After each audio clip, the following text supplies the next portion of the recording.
no matter what happens to me, my belief is that I have an attitude of gratitude. No matter how many bad things happen to me, they're not going to knock me off track. Because this is a journey. I'm on a spiritual journey.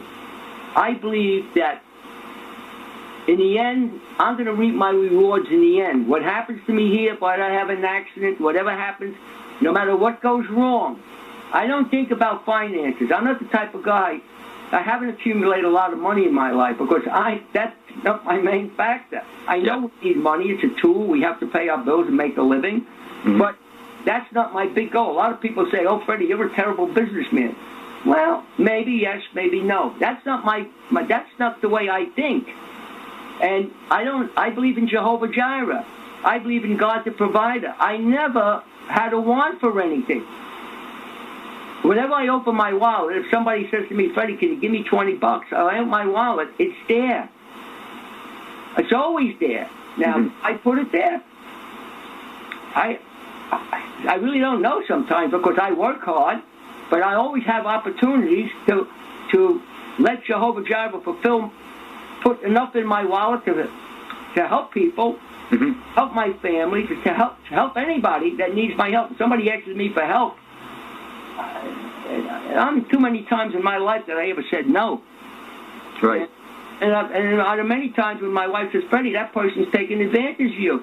All right, that's okay. But they don't know what my real motives are.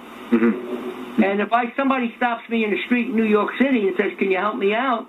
And I give them some money, and somebody says to me, Freddie, that guy's a junkie. We should have never gave him the money. I don't look at it that way. Mm-hmm. I gave that money to God.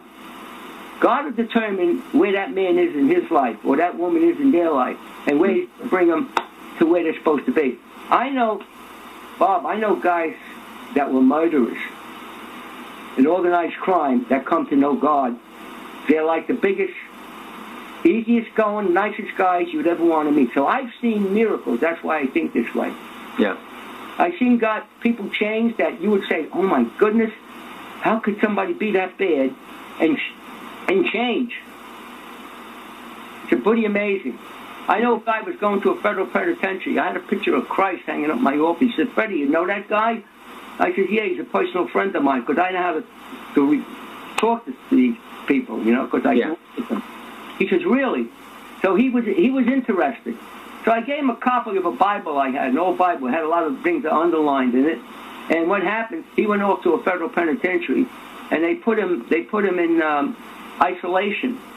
And he said he determined that he had to have somebody to talk to. They were supposed to take him out 1 hour a day, let him walk out in his yard. They didn't always do it.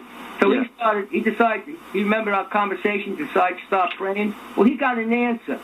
From that day on, after he got out of jail, he was a totally different guy. So, a lot of people think it's not real, it's a crutch. It's real, but that's real to me because I've experienced some of these things. Yeah. I don't proselytize a lot. I don't talk about this a lot. I hope I'm not out of line talking about this on the show. Absolutely not. So I don't try to impose my will on people. I'm not that type of a guy in nature. But by the same token, I'm not the type of person that anybody's going to impose their will on me. And then not going to happen. Yeah. I'm not afraid of a challenge. That's the way my nature is.